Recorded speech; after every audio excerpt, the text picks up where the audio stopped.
we are discussing the topic solutions. हम solutions के बारे में बात करते हैं. ये हमारी 12th क्लास की केमिस्ट्री की फर्स्ट यूनिट, ठीक है ना. तो सॉल्यूशंस ये वर्ड हमने पहले कई बार सुन रखा है. जनरली इस बात के लिए हम 6th-7th क्लास से पढ़ लेते हैं कि जनरली सॉल्यूशन क्या होता है. सॉल्यूशन जो है कि स्टेट है मैटर की. मैटर का केमिकल क्लासिफिकेशन जब हम करते हैं तो एक स्टेट आती है मिक्सचर. जनरली हमने बात की है किसकी, सॉल्यूशन के केमिकली डिवीजन में. फर्स्ट वन इज आता है हमारा क्या, फर्स्ट वन यहाँ पर आता है हमारा एलिमेंट्स.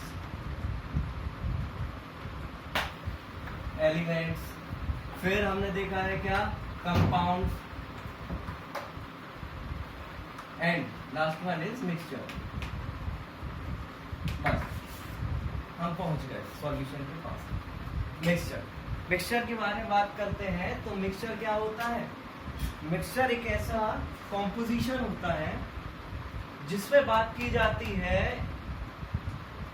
कि 2 और मोर कंपोनेंट्स आपस में किस तरीके से मिक्स्ड है ना, यानी कि मिक्स होना चाहिए. Generally mixture is defined as 2 or more components which are properly mixed up, and properly mixing where the components are visible or not. यानी कि जो components हैं वो properly visible हो रहे हैं अलग अलग या नहीं हो रहे हैं. यानी कि boundary of separation, having boundary of separation and having no boundary of separation. ठीक है, तो हम यहाँ पर बात करते हैं मिक्सचर के लिए. हमने सबसे पहले, ठीक है, एक वर्ड देखते हैं यहाँ पर, होमोजीनियस एंड हेट्रोजीनियस. ठीक ना, है ना. तो देखो यहीं से हम आते हैं डेफिनेशन पर कि सॉल्यूशन क्या होगा. सॉल्यूशन है generally homogeneous mixture of 2 or more components, यानी homogeneous mixture of 2 or more components. ठीक, having chemically non-reactive substance, यानी कि solution is a homogeneous mixture of 2 or more chemically non-reactive substances. ये जो वर्ड है ना, क्या पूरा का पूरा ये स्टेटमेंट यहाँ से यहाँ, और जो वर्ड मैंने कहा है केमिकली नॉन रिएक्टिव. ठीक, the statement which is chemically non reactive is a backbone of the solution. Solution का पूरा बैकबोन है. ये जो सब्सटेंसेस हैं जो हमने सॉल्यूशन में मिला रखे हैं, जो सब्सटेंसेस हैं जो हमने मिला रखे हैं, वे आपस में मिक्स्ड किस तरीके से हो रहा है. और सॉल्यूशन ने हमारे लिए शर्त दे रखी है कि भाई जो आप इसमें मिक्सड अप कर रहे हो सब्सटेंसेस, वे आपस में कैसे होना चाहिए, म्यूचुअली केमिकली नॉन रिएक्टिव. आपस में वे केमिकली नॉन रिएक्टिव होना चाहिए. ठीक ना है. अब देखिए एक बात आती, तो हमें सॉल्यूशन की शर्त तो मालूम चल गई. यानी कि पहले हमने कह रखा था कि सॉल्यूशन इज मिक्सचर में मैं कह रहा हूँ, यानी कि सॉल्यूशन कह रहा है वो किस कैटेगरी का मिक्सचर है, homogeneous mixture.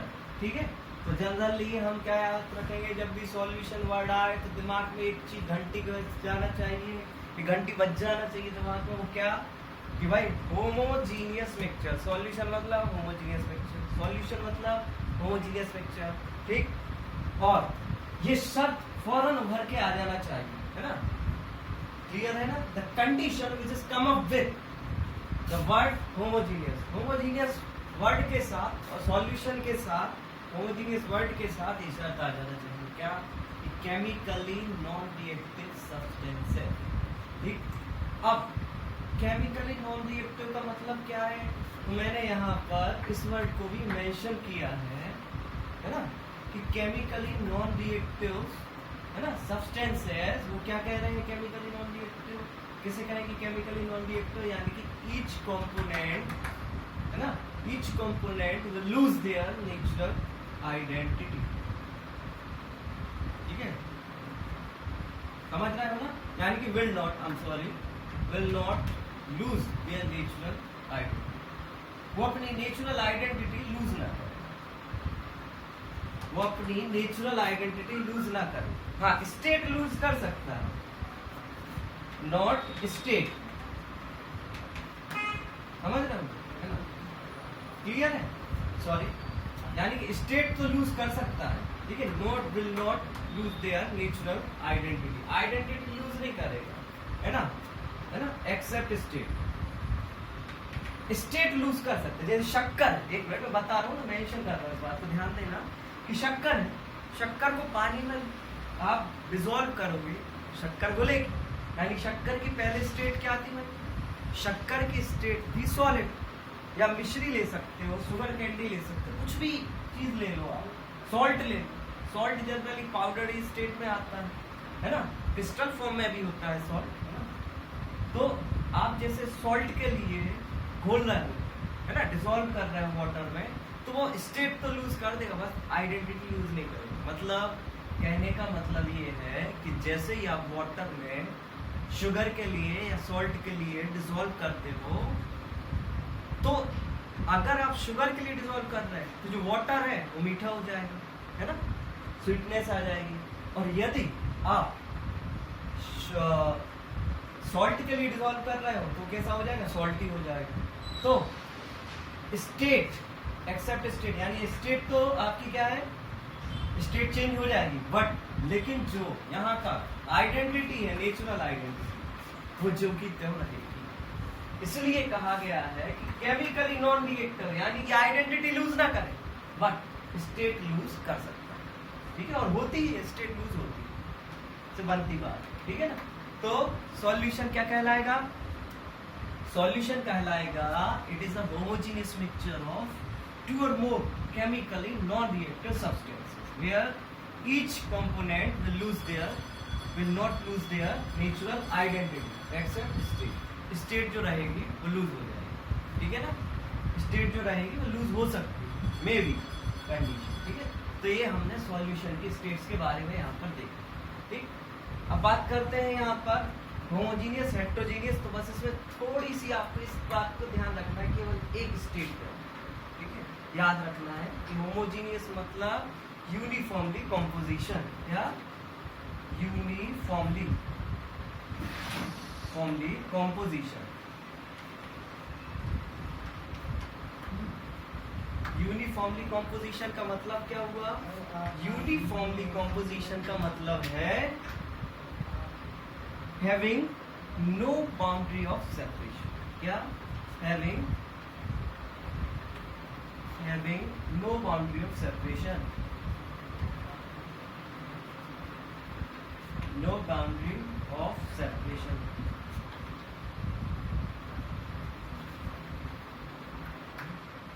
no boundary of separation, I'm sorry, मैं इसको फिर से लिख दे रहा हूँ, having no boundary of separation,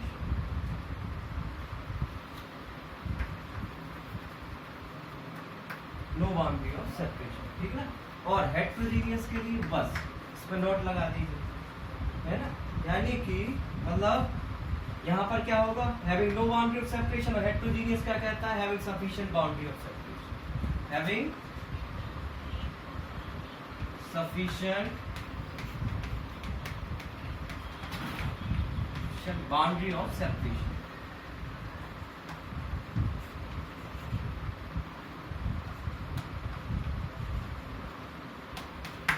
ठीक है। देखिए होमोजीनियस मिक्सचर, हेट्रोजीनियस मिक्सचर यहाँ पर हमने समझ लिया, सॉल्यूशन के बारे में समझ लिया, सॉल्यूशन की क्या शर्त है, सॉल्यूशन की सिर्फ एक ही शर्त है, केमिकली नॉन रिएक्टिव सब्सटेंसेस।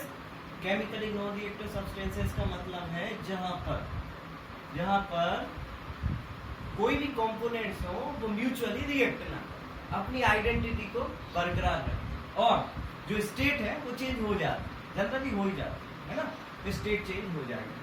तो अब बात करते हैं यहाँ पर सॉल्यूशंस की। तो सॉल्यूशंस जो होते हैं, सॉल्यूशंस को हम तीनों कैटेगरी में डिफाइन कर सकते हैं, यानी कि जो सॉल्यूशन है ना, तीनों स्टेट में होते हैं हमारे, सॉलिड स्टेट में भी होते हैं, लिक्विड स्टेट में भी होते हैं और एंड फाइनली गैसियस स्टेट में भी होते हैं, यानी कि सॉलिड सॉल्यूशन, इसे जनरली हम सॉल्व बोलते हैं। लिक्विड सॉल्यूशंस, लिक्विड सॉल्यूशंस में भी कई कैटेगरीज होती हैं, है ना, और gaseous solutions, solid and liquid as well as gases. Solution exists in all three states, that is solid, liquid and gaseous. ठीक है, ये तीनों कैटेगरी में हम यहाँ पर बात करेंगे किस चीज़ की, लिक्विड सॉल्यूशंस। ठीक, लिक्विड सॉल्यूशंस की यहाँ पर हम बात करेंगे। ठीक है, अब देखिए यहाँ पर ये तो हो गया क्या, स्टेट के अकॉर्डिंग टू द स्टेट, यानी under the influence of states of the solution, solutions can be divided into 3 way. And एक क्लासिफिकेशन होता है कि सॉल्यूशन के जो कंपोनेंट्स होते हैं, सॉल्यूशन के जो कंपोनेंट्स होते हैं उनके अकॉर्डिंग सॉल्यूशन की भी स्टेट्स होती हैं। ठीक है, तो उसके बारे में हम आगे बात करते हैं। तो फर्स्ट ऑफ ऑल यहाँ पर देखेंगे कि कंपोनेंट ऑफ सॉल्यूशन, ठीक, फिर उसके बाद हम इसका क्लासिफिकेशन की बात करेंगे। First of all now components of solution, components of solutions, तो देखिए components of solution, on the basis of components solution can be divided, solution can be divided into 2 ways। Now, solutions को divide करना है हमें किस आधार पर, हमें components के आधार पर डिवाइड करना है। तो सबसे पहले हम कंपोनेंट्स जान लें। क्या कंपोनेंट्स तो 2 ही होते हैं, हमने पढ़ रखा है। पहला क्या होता है भाई, है ना, जनरली सबसे पहले हमारे लिए क्या सॉल्यूशन बनाना है, तो सॉल्यूशन बनाने के लिए हमें क्या चाहिए, एक मीडियम चाहिए, ठीक है ना, और एक मीडियम चाहिए, और एक मीडियम में डिसॉल्व करने के लिए सब्सटेंस, ठीक है। तो देखिए यहाँ पर क्या करना है कि कंपोनेंट्स ऑफ सॉल्यूशन, यानी first of all is solvent, ठीक है, एंड सेकेंड कंपोनेंट है सॉल्यूट। ठीक, फिर इस सॉल्यूट और सॉल्वेंट के आधार पर हम कंपोनेंट्स को आगे डिवाइड करेंगे। देखिए यहाँ पर solvent and solute, solvent and solute, तो एक जनरली एक पहचान होती है कि सॉल्वेंट क्या कहलाएगा, सॉल्यूट क्या कहलाएगा। आगे बात करते हैं सॉल्वेंट।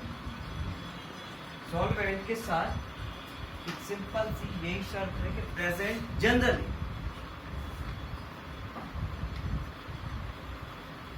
ये कोई हार्ड एंड फास्ट रूल नहीं है, यहाँ पर generally solvent is a substance which is present in larger amount.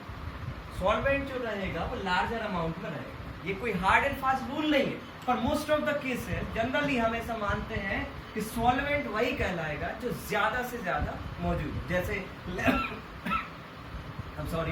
जैसे लेमोनेड है, नींबू पानी है, भाई उसमें सबसे ज्यादा क्या है, वाटर, पानी सबसे ज्यादा रहेगा ना। ऐसा थोड़ी कि नींबू ज्यादा रख दो, नींबू का रस, है ना, और वाटर कम रख दो, टेस्ट बिगड़ जाएगा। तो करना क्या है, हम क्या मानेंगे, जो ज्यादा प्रेजेंट रहेगा वो सॉल्वेंट कहलाएगा। फिर ठीक है, तो लेमोनेड के on the behalf of lemonade के अकॉर्डिंग वाटर ज्यादा रहेगा, ठीक है, तो generally present in larger amount, present in larger amount,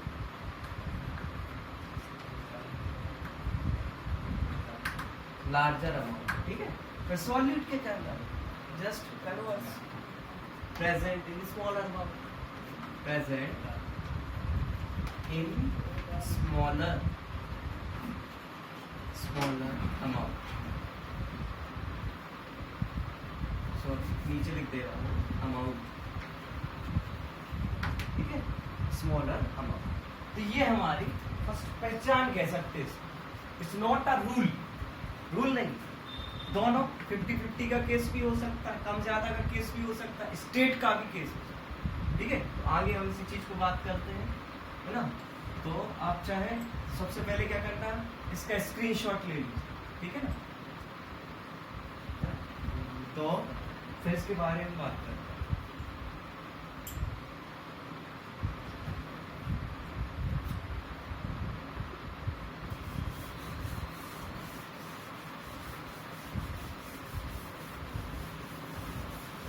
Now we are discussing about the components of the solution.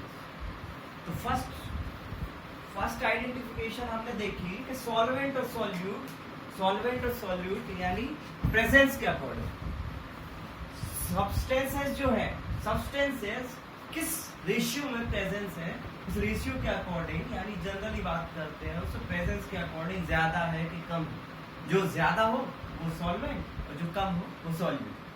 ठीक, तो आगे हम बात करते हैं। ये तो हमने फर्स्ट देखी। जैसे फॉर एग्जांपल यहीं पर एक चीज देख लें, यहीं पर बता रहा हूं कि जैसे मान लीजिए हमारे पास क्या है ना, हमारे पास है जैसे मान लीजिए यहाँ पर 60% NaCl, 60% NaCl solution. 60% NaCl solution क्या डिफाइन कर रहा है भाई? जनरली 60%। पहली चीज तो ये ध्यान देना है यहाँ पर बेटा कि यहाँ पर NaCl यानी कि सोडियम क्लोराइड सॉल्यूशन जो है वो किस रेशियो में प्रेजेंट। तो हमारे पास क्या आ रहा है भाई? परसेंटेज है ना, परसेंटेज प्रेजेंस है। तो 60 ग्राम क्या रहेगा यहाँ पर? 60 ग्राम यहाँ पर क्या रहेगा? 60% NaCl है। ठीक है, नहीं एक मिनट थोड़ा सा मैं इसको करेक्ट कर दूं। यहाँ पर जैसे इसको 40 कर लीजिए, है ना। तो देखिए 40% NaCl, तो 40% NaCl मीन्स 40 ग्राम NaCl सॉल्ट प्लस रिमेनिंग कितना बचा? 60 gram water, 60 gram water. Clear? अब आप सोच रहे होंगे कि सर यहाँ पर वाटर के बारे में तो कोई मेंशन है ना। तो ध्यान दीजिएगा यहाँ पर कि जब कुछ ना गिवन यानी सॉल्वेंट हमारे लिए क्लियरली गिवन ना, सीधे सिंपल सी बोल दिया जैसे 40% NaCl, 40% NaCl या फिर 40% सोडियम सल्फेट या कुछ भी XYZ एसिटिक एसिड जो भी है ना, कोई भी कॉम्प्लेक्स सॉल्ट दिया रहे और हमारे पास ये मेंशन ना हो कि वाटर है कि नहीं, तो हम वाटर ही माने। कई बार ऐसा भी दिया रह सकता है कि जैसे एक्वस लगा दिया है, स्टेट मेंशन कर एक्वस, तो एक्वस से तो क्लियर हो रहा भाई कि यहाँ पर सॉल्वेंट क्या है? वाटर। एक्वस सॉल्यूशन मतलब दो solution which are formed in water medium. ठीक, तो वाटर के अंदर जो सॉल्यूशन बनेंगे उनमें जरूरी है, ये जरूरी नहीं है कि एक्वस लिखा जाए, बट जनरली NaCl कुछ ना दिया तो हम वाटर मानेंगे और दिया हो तो क्लियर रहेगा ही नहीं। तो 40% NaCl यहाँ पर क्या डिफाइन कर रहा है कि यहाँ पर 40 gram sodium chloride salt aqueous दिया है तो हम मानेंगे क्या? रिमेनिंग पार्ट इज वाटर, यानी कि the solvent of this solution is water. और ना ही दिया हो, कुछ भी ना दिया तो हम वाटर ही मानेंगे। और यदि सॉल्वेंट गिवन तो फिर वो हमारे पास रहेगा। तो आगे देखते हैं एक सेकंड केस। फर्स्ट केस मैंने देखा सॉल्वेंट के लिए लार्जर अमाउंट में प्रेजेंस। अब हमारे पास आ जाए एक केस 50-50 का। जैसे मान लीजिए हमारे पास गिवन है भाई 50% NaCl, केस दे दिया 50% NaCl। तो ऑब्वियस बात है यहाँ पर 50% NaCl का केस है, यानी कि यहाँ पर क्या कह रहा है सॉल्यूशन भाई? 50 ग्राम NaCl प्लस 50 ग्राम वाटर। अब बताइए यहाँ पर सॉल्वेंट किसको मानोगे? अब तो 50-50 का केस है, अब तो ये पूरी शर्त वायलेट हो गई यहाँ से। क्या कि ये शर्त वायलेट हो गई है कि जो लार्जर अमाउंट में प्रेजेंट रहे आप स्ट्रिक्टली उसे क्या मानोगे? क्या मानोगे? सॉल्वेंट। अब यहाँ पे तो वो शर्त नहीं रही, यहाँ पे तो बराबरी का केस आ गया। तो अब क्या करोगे? दोनों में से किसी को ही मान सकते। ऐसा यहाँ पर क्या देखोगे आप कि जो दोनों कंपोनेंट्स में से लिक्विड स्टेट किसकी? भाई देखो NaCl क्या है? सॉल्ट। आप क्लियरली जानते हो सॉल्ट्स के बारे में, जानते हो salts exist in solid state, but water is always in liquid. Generally हम वाटर की बात करें तो हमारे दिमाग में क्या आता है कि लिक्विड, वाटर मतलब लिक्विड, बट वाटर तीनों फॉर्म में एग्जिस्ट करता है। बट जनरली हम वाटर की बात करेंगे तो क्या दिमाग में आना चाहिए? मैं बोल रहा हूँ आना चाहिए लिक्विड स्टेट ही आना चाहिए। वाटर के साथ हमेशा हम क्या मानेंगे? लिक्विड स्टेट, जब तक कि क्लियर मेंशन ना हो कि वाटर सॉलिड स्टेट में है कि वेपर के फॉर्म में। सॉलिड स्टेट मतलब आइस फॉर्म में है कि वेपर फॉर्म में, क्लियर ना, है ना? तो ध्यान देना आप यहाँ पर, जब भी ये मैं बहुत डीपली चीज बता रहा हूँ आपके लिए कि अपने दिमाग से हमें कोई चीज एक्स्ट्रा गैस नहीं करना इस तरीके से कि हम मान लें कि sir solid state, sorry water की जब बात कर रहे हैं तो वो सॉलिड में भी हो सकता है, लिक्विड में भी हो सकता है, as well as gaseous state में भी रह सकता है। बट जनरली जब वाटर की बात आए तो आपको क्या अज्यूम करना है? लिक्विड स्टेट ही करना है। और जब सॉल्यूशन की बात आए तो स्ट्रिक्टली आपके लिए उसे लिक्विड स्टेट ही मानना, ठीक है? तो ध्यान देना यहाँ पर कि 50% NaCl, 50% NaCl मतलब 50 ग्राम NaCl प्लस 50 ग्राम वाटर, ठीक है? यहाँ पर भी मेंशन नहीं, मैंने मेंशन नहीं किया यहाँ पर कि यहाँ पर एक्वस स्टेट है कि नहीं, चलो लिख दे। लेकिन ना भी लिखा हो तो आप क्या मानेंगे इसे कि जो सॉल्यूशन है वो किसमें? डिसॉल्वेंट, वाटर में डिसॉल्वेंट। अब बात करते हैं सर यहाँ पे सॉल्वेंट क्या होगा? सॉल्वेंट यहाँ पर क्या होना चाहिए आपके अकॉर्डिंग? मैं बता रहा हूँ यहाँ पर देखिए, कभी आपने सुना है कि नमक में पानी घुलेगा? नहीं, ऐसा नहीं हो सकता ना, पानी में ही नमक घुलेगा, यानी कि salt dissolve in water, not water dissolve in salt. Water तो पहले से ही घुला हुआ है, वाटर में अच्छी अच्छी चीजें घुल जाती है। तो आप क्या ध्यान दोगे? क्या ध्यान दोगे यहाँ पर? आपके लिए यहाँ पर एक ही चीज मेंशन करना है सबसे पहले दिमाग कि 50% NaCl मतलब 50 ग्राम NaCl प्लस 50 ग्राम वाटर। अब यहाँ पे सॉल्वेंट क्या होना चाहिए? ऑब्वियसली यहाँ पर सॉल्वेंट क्या होगा? वाटर ही होगा, ठीक है? ऐसा अंडरस्टूड है, ये कोई ऐसा हार्ड वो नहीं है। बट हम जानते हैं कि जो NaCl है वो सॉलिड स्टेट में है तो उसमें कोई चीज डिसॉल्व तो होगी नहीं, उसमें मिक्स्ड हो सकती, बट डिसॉल्व अलग बात। देखो मिक्स्ड होना और डिसॉल्व होना दोनों अलग बात। मिक्स्ड हमेशा दो ही स्टेट में हो सकता है। मिक्सअप डिसॉल्व हमेशा किस स्टेट में होगा? Liquid state. लिक्विड स्टेट में ही कोई सॉलिड सब्सटेंस या स्वयं लिक्विड सब्सटेंस या कोई गैसियस सब्सटेंस किसमें होगा? लिक्विड में ही होगा। यानी dissolution is the phase of liquid, है ना? ध्यान देना यहाँ पर मैंने क्या बात कही? डिसॉल्व। डिसॉल्व हमेशा किस चीज से रिलेट करना चाहिए? The word dissolve is concerned with always and always liquid state, ये अंडरस्टूड होना चाहिए, ठीक है? अब बात करते हैं मिक्स। देखना बेटा, जो मिक्सिंग स्टेट है वो तीनों में हो सकती है, solid, liquid as well as gaseous. तो तीनों फेज से रिलेट कर सकते हैं। लेकिन अगर डिसॉल्व वर्ड बोल रहे हो आप तो ये हमेशा किस में होगा? लिक्विड स्टेट में ही होगा, ये हमेशा लिक्विड स्टेट में ही होगा, ठीक है? डिसॉल्यूशन का एक मतलब होता है केमिकली मतलब होता है जो inter particle spacing, inter particle spacing में जाके सेटल हो जाए। जैसे आप लोगों ने प्रीवियस कई क्लासेस में एक चीज पढ़ी होगी, जैसे मेरे पास क्या है, ध्यान से देखना है, थोड़ा सा मैं अंदर लिख देगा इसको, ध्यान देना। यहाँ पर हमारे पास जैसे जनरली ग्लास ऑफ वाटर, हमारे पास ग्लास ऑफ वाटर, इसमें मैंने मान लीजिए शुगर ऐड कर दी। क्या ऐड कर दिया? शुगर, यानी शुगर ऐड कर दी, ठीक है? शुगर जाके सबसे पहले क्या होगी? अपनी स्टेट को चेंज करेगी, फिर सॉल्यूशन बनाएगी। शुगर क्या करेगी?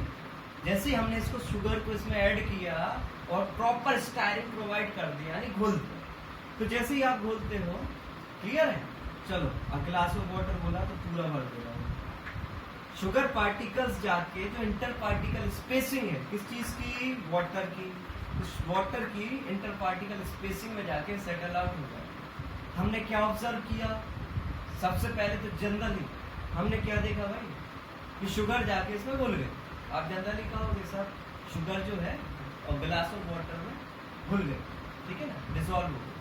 तो केमिकली हम इसमें क्या करेंगे, हम एक चीज ऑब्जर्व करते हैं कि यहाँ पर कोई डिटेक्टेबल चेंज नहीं आया इसमें वॉल्यूम ऑफ द वाटर, यानी कि जो लिक्विड इसमें है उसमें कोई डिटेक्टेबल चेंज नहीं आया। इसका मतलब क्या है, वही मतलब है कि इंटर पार्टिकल स्पेसिंग के बीच में जो वाटर है, वाटर की इंटर पार्टिकल स्पेसिंग के बीच में शुगर पार्टिकल्स जाके सेटल डाउन है ना। तो यहाँ पर कोई डिटेक्टेबल चेंज नहीं आया। जैसे आप मान लीजिए, चलो ठीक है, मैंने कहा भाई अ टी स्पून, आपने 1 चम्मच इसमें शुगर मिला, 2 चम्मच मिला दो, 4 चम्मच मिला दो, 5 चम्मच मिला दो। अब जितना भी इसमें मिलाओगे, क्या पानी बाहर गिरने लगेगा गिलास के? नहीं गिरेगा। कोई डिटेक्टेबल राइज हुआ वॉल्यूम ऑफ द वाटर में? नहीं हुआ। मतलब क्या है, ये केमिकल प्रोसेस नहीं है, फिजिकल प्रोसेस है। और फिजिकल प्रोसेस ही बड़ी क्लियर है कि वाटर के पार्टिकल के बीच में जो स्पेसिंग है, उस स्पेसिंग में जाके शुगर पार्टिकल्स विराजमान हुए, है ना। शुगर पार्टिकल्स जाके सेटल डाउन हो गए, इंटर पार्टिकल स्पेसिंग कवर कर। ये जनरली ये जो प्रोसेस, इसी प्रोसेस को आप बोलते हैं डिसॉल्व करना। क्या बोलते हैं? डिसॉल्व। तो डिसॉल्व वर्ड हमेशा रिलेट करता है लिक्विड स्टेट से, not solid as well as gaseous state, ठीक है। मिक्सिंग वर्ड, मिक्सिंग कब हो गए तो तीनों में मिक्सिंग हो जाती है। सॉलिड में जैसे आपने भाई फ्लोर लिया, फ्लोर में सैंड पार्टिकल्स ऐड कर लीजिए, कुछ भी ऐड कर लीजिए। जैसे आप जनरली नमकीन खाते हो, मिक्सचर खाते हो, भेलपुरी खाते हो, क्या है? मिक्सिंग है, सिंपल। 2-4 प्रकार के नमकीन और सैलेड्स वगैरह को मिक्स कर दो, ठीक है, तो मिक्सिंग हो गई। आप क्या कहोगे, डिसॉल्व कह सकते हैं क्या? नहीं, डिसॉल्व नहीं करेंगे, ठीक है। लेकिन जैसे मैंने कहा दूध है, पानी डिसॉल्व हो जाए, डिसॉल्यूशन, ठीक है। Liquid, liquid in liquid dissolution है, लिक्विड इन सॉलिड डिसॉल्यूशन है, लिक्विड इन गैस डिसॉल्यूशन है। But solid in solid not dissolution, it's a mixing. Clear है ना। Gas in gas not dissolution, it's a mixing. तो ध्यान रखना ये mixing, ठीक है, ये क्या है? मिक्सिंग। तो डिसॉल्व वर्ड की बात की थी यहाँ पर। तो according to the dissolution, according to the dissolution हम ये चीज गैस करेंगे यहाँ पर कि दोनों में से सॉलिड स्टेट तो कभी सॉल्वेंट हो नहीं सकती। यहाँ पर क्या होना चाहिए? सॉल्वेंट ही हमेशा क्या होना चाहिए आपका? लिक्विड है वही सॉल्वेंट बनेगा दोनों, ठीक है। भले 50-50 का केस है, लेकिन ये थोड़ा सा अंडरस्टूड पॉइंट है यहाँ पर कि water which is exist in a liquid phase generally at normal temperature, so the solvent will be water because it's a liquid phase, ठीक। अब नेक्स्ट हम बात करते हैं नेक्स्ट केस क्या करेंगे? हाँ, हमने अभी देखा लार्जर एंड स्मॉलर, फिर देखा हमने 50-50 का केस। अब बात करते हैं, अगर 50-50 में से ही हम एक चीज को ध्यान देंगे यहाँ पर, इसको मान लीजिए, इसको मैं ए पॉइंट दे दे रहा हूँ। ए पॉइंट क्यों दिया इसको? ए पॉइंट इसलिए दिया क्योंकि इसमें से दोनों में जो फेजेस है, फेज का डिफरेंस, दोनों केसेस में फेज का डिफरेंस है। Because salt exist generally exist in solid state and water generally liquid. But अब मैं बात करता हूँ 50-50 का ही एक केस और ले लीजिए। मान लीजिए 50% एथेनॉल, मैंने 50% एथेनॉल ले लिया, ठीक है, और 50% एथेनॉल के साथ साथ 50% नहीं, ठीक, चलो ठीक है। यहाँ पर मैं एक बात करता हूँ, जैसे मैं एथेनॉल को इसको लिखने का तरीका बता रहा हूँ, ध्यान देना। 50% एथेनॉल, चलो अब मैं क्लियरली यहाँ पर बोल दे रहा हूँ एक्वस, क्लियरली क्या बोल दे रहा हूँ यहाँ पर? एक्वस। अब आप क्या करें? 50 एथेनॉल एक्वस क्या क्लियर कर रहा है? वाटर फेज के लिए। किस चीज के लिए? Water phase. तो another name of water is aqua. Generally chemistry में वाटर के लिए एक्वस एक्वा नाम से भी जाना जाता है। आपने वर्ड बहुत सुना होगा, जैसे मिनरल वाटर आते हैं, एक्वाफिना, किनले वगैरह है ना, उन सब में वाटर के लिए एक्वा जनरली यूज किया जाए, एक्वागार्ड, ठीक है। तो एक्वस मतलब which are found in aqua यानी वाटर। तो 50% एथेनॉल एक्वस, तो यहाँ पर क्या क्लियर हो रहा है, जैसे मैंने ले लिया 50 ml, जनरली है ना लिक्विड स्टेट हो तो हम उसे वॉल्यूम वाइज लेते हैं, है ना। तो ml यानी 50 ml एथेनॉल, 50 ml एथेनॉल, ठीक है ना, डिसॉल्व इन 50 ml। ये आप कह सकते हो ऐसा कि dissolve in 50 ml of water. 50-50 का केस है, तो अब यहाँ पर आप किसे मानोगे सॉल्वेंट, किसी को भी मान सकते, क्लियर है, किसी को भी मान सकते हो, एथेनॉल को भी मान सकते हो, वाटर को भी मान सकते हो। लेकिन यहाँ पर ध्यान देना, यदि हमारे पास एथेनॉल है तो एथेनॉल अपना एक अलग एग्जिस्टेंस रखता है, वाटर तो अपना एग्जिस्टेंस रखता ही है। तो अब आप एक्वस वर्ड यहाँ पर लिखने पर क्या क्लियर हो रहा है कि भाई जो एथेनॉल है वो प्योर नहीं है। और एक ये जो कॉम्पोजिशन दी हुई है 50%, ये भी क्या डिफाइन कर रही है कि जो हमारे पास केमिकल है, वो जो हमारे पास केमिकल है वो प्योर नहीं है। क्यों? क्योंकि हमने परसेंटेज बोल दी उसकी। परसेंटेज मतलब कि 50% एथेनॉल है, रिमेनिंग पार्ट इज वाटर, है ना, which is defined by the subscript aqua, subscript aqua, aqua is aqueous, है ना, यानी पानी में मिला हुआ है, एक्वा में मिला हुआ है, वाटर में मिला हुआ है। तो अब आप इस सॉल्वेंट किसे कहोगे? सॉल्वेंट किसी को भी कह लेते हैं, बट जनरली हम सॉल्वेंट अगर वाटर प्रेजेंट है तो बराबर प्रेजेंट हो या ज्यादा प्रेजेंट हो तो जनरली हम इसे क्या मान लेते हैं, सॉल्वेंट मानते हैं। बट यहाँ पर दोनों मान सकते हो आप, क्योंकि 50-50 का केस है, ये भी सॉल्वेंट हो सकता है, ये भी सॉल्वेंट हो सकता है। बट चूंकि हम यहाँ पर बात कर रहे हैं एथेनॉल, तो एथेनॉल में वाटर मिलाया क्यों गया, ये भी एक सोचने वाली बात है। एथेनॉल में वाटर क्यों मिलाया गया भाई? उसकी कॉन्सेंट्रेशन को कम करने के लिए, यानी कि कॉन्सेंट्रेशन कम कर दी। वाटर जनरली एथेनॉल में वाटर मिलाने का कोई जनरली ऐसा पर्पस नहीं हो सकता, लेकिन पर्पस जनरली एक ही हो सकता है कि आप कॉन्सेंट्रेशन कम करना चाहते हैं, वाटर की यानी एथेनॉल की हार्डनेस कम करना चाहते हो। यदि आप एथेनॉल की हार्डनेस कम करना चाहते हो तो उसमें क्या मिला दिया गया है? वाटर मिला दिया, ठीक। तो यहाँ पर आप इसके लिए क्या मानोगे? वाटर के लिए सॉल्वेंट तो मान नहीं सकते, ठीक है, कि मान सकते हो, सेम माना जा सकता है। यहाँ पर स्ट्रिक्टली वाटर ही सॉल्वेंट किया गया है, क्योंकि एक रूल होता है जनरली मिक्सिंग का, डिसोल्यूशन का। ये केस जो है डाइल्यूशन का केस है। क्या? डाइल्यूशन का केस, डाइल्यूट करने की। जब भी हमारे पास सॉल्यूशन की बात आती है तो जनरली हम दो वर्ड यहाँ पर सुनते हैं। क्या वर्ड सुनते हो? पहला तो हमने जनरली लिखा देखा होगा कॉन्क, है ना, कॉन्क मतलब कॉन्सेंट्रेट, कॉन्सेंट्रेटेड, ठीक है। और दूसरा वर्ड क्या देखा? डाइल्यूट,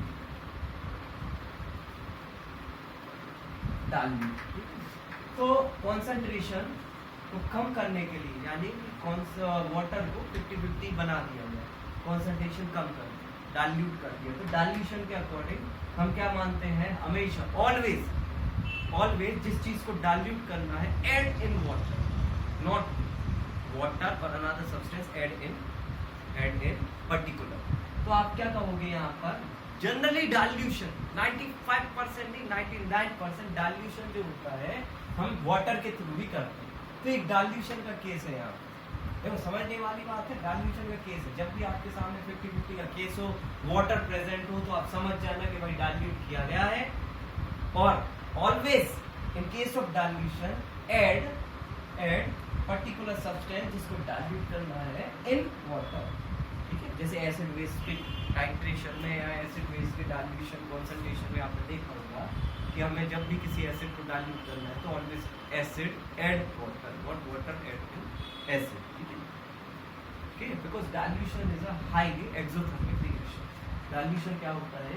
एक्सोथर्मिक रिएक्शन होती है।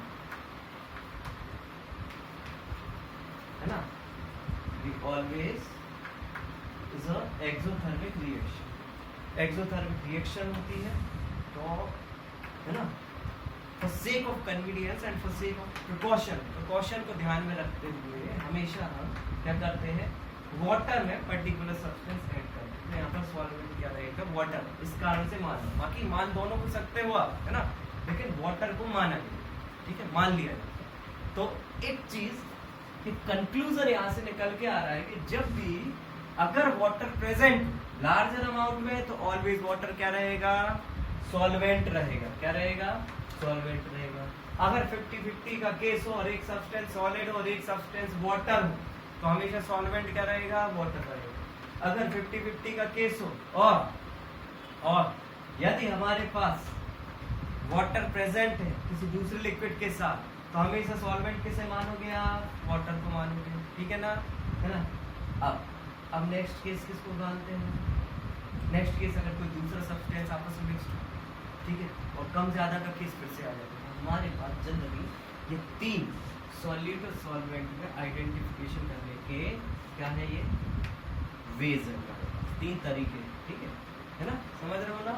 तो यहाँ पर क्या देखा हमने, लार्जर स्मॉलर 50-50 50-50 ए, मतलब one is solid another one is liquid. तो हमेशा सॉल्वेंट किसे मानोगे, लिक्विड वाली स्टेट को माना जाएगा, और लिक्विड वाटर हो तो वाटर को निश्चित ही माना जाएगा, डेफिनेटली माना जाएगा।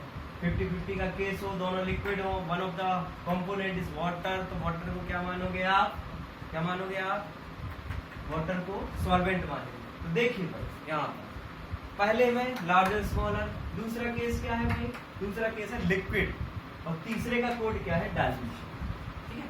तो behalf of dilution, behalf of liquid state and behalf of larger and smaller, तो हमारे पास तीन केस है, larger smaller, case of liquid, है ना, और केस ऑफ डाइल्यूशन। तो हमने तीनों के बारे में देखा, सॉल्वेंट, सॉल्यूट तो हमने ऐसे आइडेंटिफाई किया, ठीक। अब आगे देखते हैं, आप स्क्रीनशॉट ले सकते हो, है ना।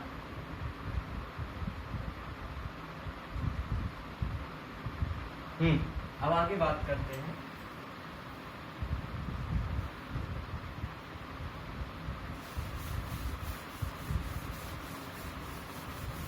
आगे नेक्स्ट केस हमने कंपोनेंट देखा। अब हम बात करते हैं अपने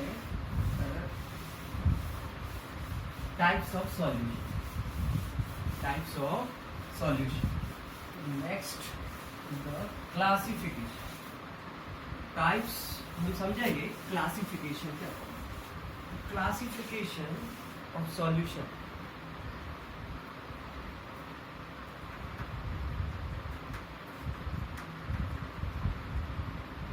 classification of solutions,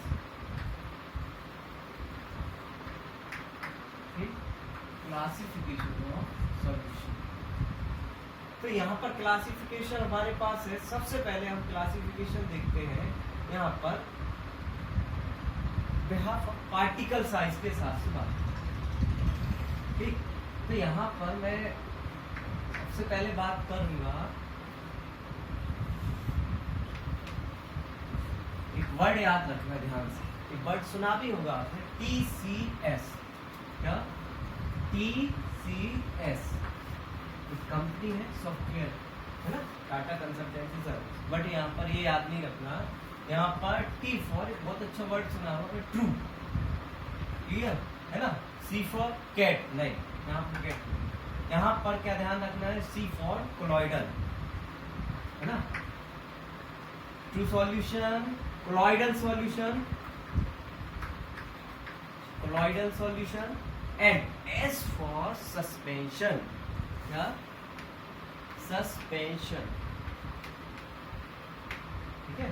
true solution, colloidal solution and suspension, true colloidal suspension, true colloidal suspension. तो ये तीनों type, these three are types of solution। तो आप देखिए यहाँ पर बात करते हैं ट्रू सॉल्यूशन, कोलॉइडल सॉल्यूशन और सस्पेंशन, ठीक है ना। ध्यान दीजिए यहाँ पर ट्रू सॉल्यूशन, सबसे पहला पार्टिकल साइज की ध्यान में रखना तीनों क्लासिफिकेशन बेस्ड है पार्टिकल साइज। सबसे पहली चीज पार्टिकल के अकॉर्डिंग ही क्लासिफिकेशन किया गया है, तीनों पार्टिकल साइज पर डिपेंड करते हैं। तो यहाँ पर पार्टिकल साइज क्या होगी,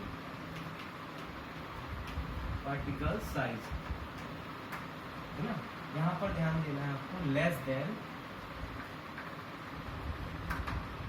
1 नैनोमीटर है ना, 1 नैनोमीटर यानी 10⁻⁹ nanometre, that is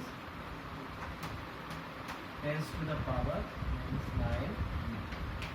clear clear. तो यहाँ पर देखो कोलॉइडल का साइज क्या होगा, कोलॉइडल का साइज होगा इससे तो ज्यादा होगा है ना, कोलॉइडल साइज मतलब इससे जो बड़े पार्टिकल साइज, फिर सस्पेंशन इससे भी बड़े, इनका पार्टिकल साइज कोलॉइडल से बड़ा हो, वो सस्पेंशन जिनका पार्टिकल साइज ट्रू सॉल्यूशन से बड़ा हो, वो क्या कहलाएंगे, कोलॉइडल साइज। तो यहाँ पर आप क्या कहोगे, 1 नैनोमीटर, 1 नैनोमीटर टू 1000 नैनोमीटर, और यहाँ पर क्या कहोगे, इससे भी बड़ा, तो मोर देन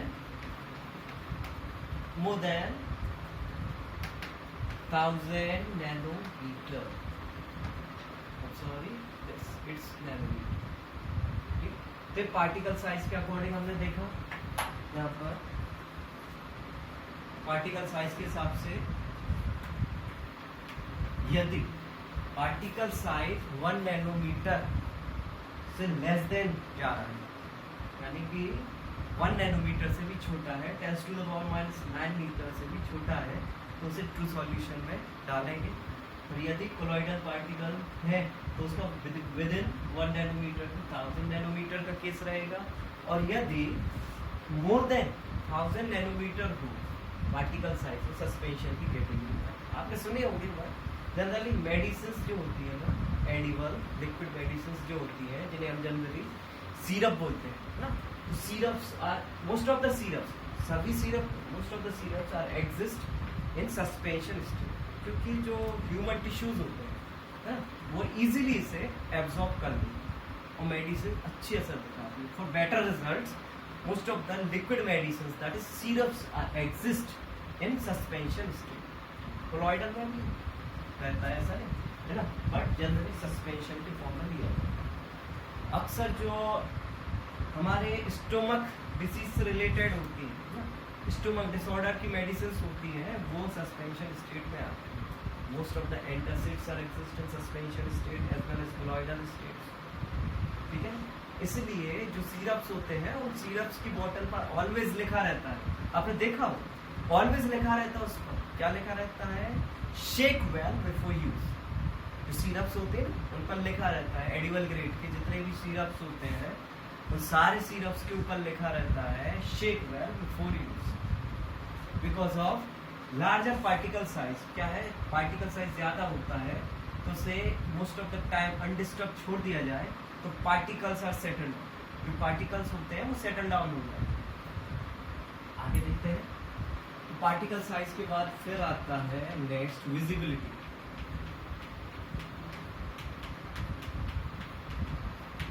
विजिबिलिटी, ठीक है। तो विजिबिलिटी के बारे में बात करते हैं, तो ट्रू सॉल्यूशन के पार्टिकल्स जो होते हैं है ना, इनविजिबल होते हैं,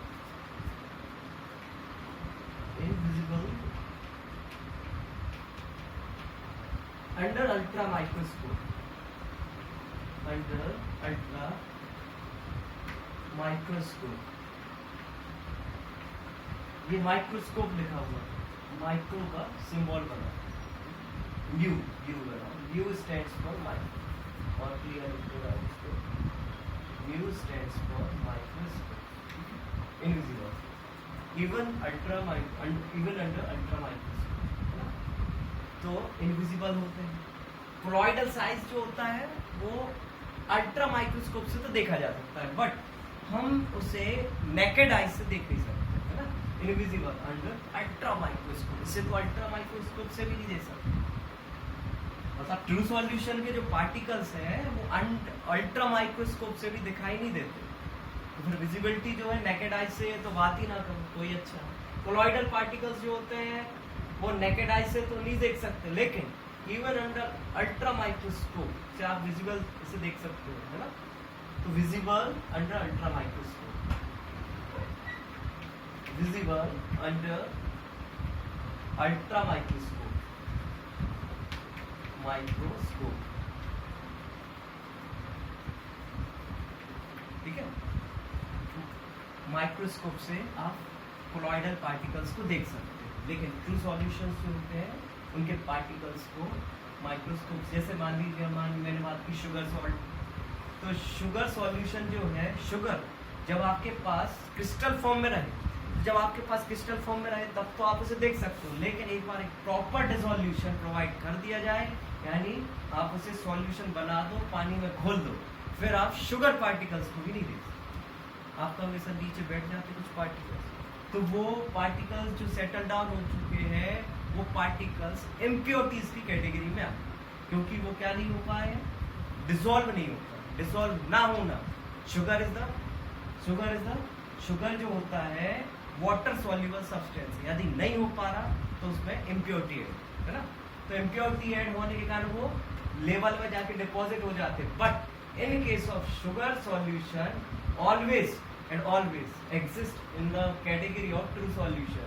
एंड ट्रू सॉल्यूशन क्या है, जिसके पार्टिकल्स इनविजिबल हो even under ultra microscope. Ultra microscope से भी आप ना देख पाओ। कोलॉइडल सॉल्व नेकेड आइज से तो नहीं देख सकते, लेकिन विजिबल अंडर अल्ट्रा माइक्रोस्कोप, ठीक है, क्लियर है। बट इनविजिबल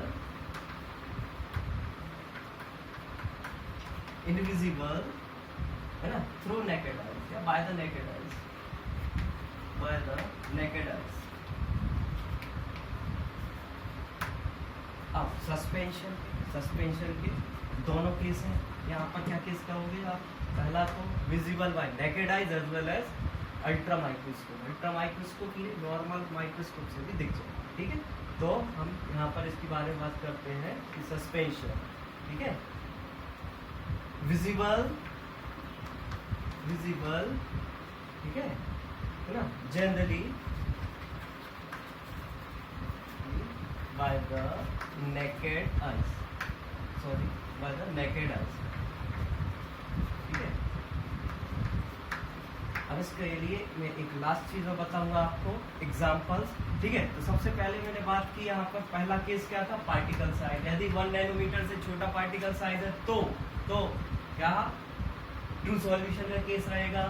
यदि पार्टिकल साइज 1 नैनोमीटर से कितना 1000 नैनोमीटर के बीच का रहेगा तो कोलॉइडल सॉल्यूशन का हो गए।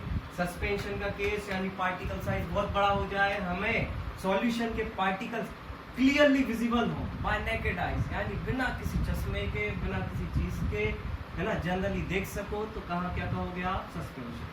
तो एक एग्जांपल देखते हैं। मैंने अभी आपके लिए एग्जांपल बताया था कौन सा, शुगर सॉल्यूशन का। देख लीजिए आप, शुगर सॉल्यूशन है ना, लेमोनेड है ना, NaCl एक्वस यानी कि नमक का सॉल्यूशन, जनरली ये सब क्या है, ट्रू सॉल्यूशन कहलाएंगे। यहाँ का एक बहुत ही चिर परिचित एग्जाम्पल है कोलॉइडल सॉल्यूशन का, आप इवन 8th 9th में ही पढ़ते आए है ना।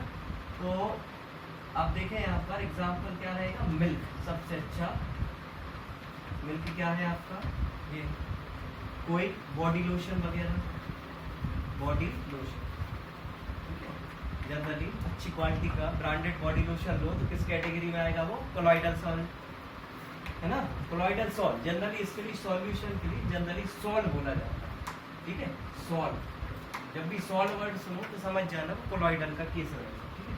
बॉडी लोशन है क्योंकि इसके मिल्क के पार्टिकल नेकेड आइज से नहीं देख सकते, लेकिन अल्ट्रा माइक्रोस्कोप से देख सकते हो। तीसरे एग्जाम्पल यहाँ की बात करें तो जनरली यहाँ पर क्या बात करते हैं, एक वर्ड सुना होगा आपने, लाइम वाटर। लाइम वाटर बहुत कॉमन नेम है, इसको केमिस्ट्री में क्या बोलते हो आप, क्या साइंस के लिए, इसके लिए बोला जाता है सिलेक्ट लाइम। क्या, सिलेक्ट लाइम, सिलेक्ट लाइम। यानी कि जब आपने सुना होगा कि यदि सिलेक्ट लाइम है, लाइम वाटर हमारे पास रहे और हम उसमें कार्बन डाइऑक्साइड गैस पास करें, ठीक है, तो क्या बन जाता है, बिल्कुल मिल्की सस्पेंशन। हमने पढ़ रखा है ना, when the carbon dioxide gas is passed through the lime water or select lime, है ना, it become a milky suspension. ये क्या बना देता है? मिल्की सस्पेंशन बना देता है. तो सस्पेंशन वर्ड ना भी यूज करो तो हम जनरली बोल देते हैं कि चूल्हे का पानी दूधिया हो जाता है, या फिर क्या बोल दिया जाता है, बिल्कुल मिल्की वाइट हो जाता है. ठीक है. अब यदि उसे अनडिस्टर्ब्ड छोड़ दिया जाए तो नीचे बैठ जाता है और ऊपर ऊपर पानी क्लियर दिखने लगता है. तो ये जो नीचे बैठा है उसको यदि हम हाथ में ऐसा लेके देखें, ऐसा ऐसा करें, थोड़ा सा पानी मिला दें, तो पार्टिकल्स जो होते हैं वो क्लियरली हमारी फिंगर्स पर विजिबल होता है. बस यही जो केस है वही सस्पेंशन का केस है ना. तो लाइम वाटर हुआ, ये सब क्या है.